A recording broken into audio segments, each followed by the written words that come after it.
हम सब रोहिंग्या है, हम सब रोहिंग्या है, हम सब रोहिंग्या है। हमारी कुछ गुजारिशें हैं, हमें अपनी जमीन चाहिए, हमें अपना मानवाधिकार चाहिए, हमें अपने माता पिता चाहिए, हमें अपना सुखी जीवन चाहिए। Rohingya Rohingya Rohingya. म्यांमार सरकार हमें हमारी जमीन से क्यों छीनती है? हमें अपनी जमीन चाहिए, हमें अपना जीवन चाहिए, हमें अपनी जीवन स्मृति चाहिए।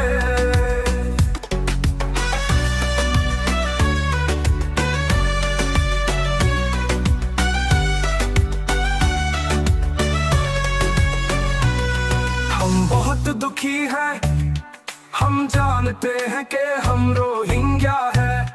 हम जानते हैं कि हमारी जमीन कौन सी है। हम अधिकार हमारी जमीन है, हमें अपनी भूमि महत्वपूर्ण है।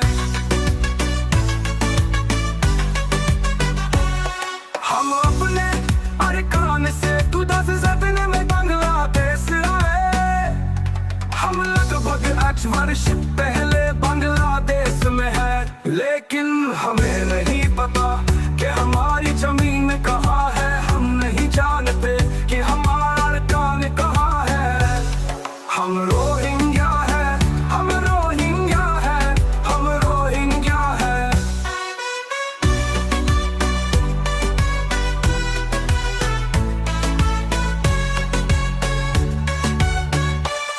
हमने फैसला किया, हम सभी दुनिया भर में नरसंहार दिवस, नरसंहार पर अपने अकान के बारे में बताएंगे।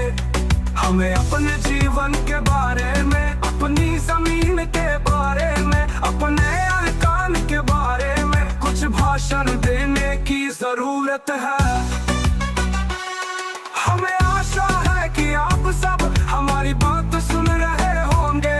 म्यांमार सरकार हमारी जमीन, हमारे अरकान क्यों ले रही थी? अरकान हमारी जमीन है, हमें अपनी जीवन चाहिए, हमें अपनी जमीन चाहिए। हम अपनी कहानी शिकायत करते हैं, बस हमारी जमीन चाहिए। अरकान अरकान अरकान। रोहिंग्या। सभी लोग जानते हैं रोहिंग्या की कहानी, रोहिंग्या का दुख जीवन।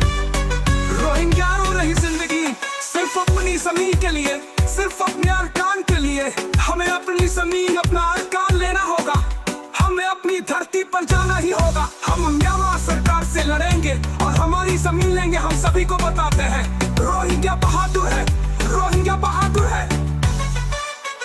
अधिक रोहिंग्या के बच्चे खेल नहीं सकते, सीख नहीं सकते।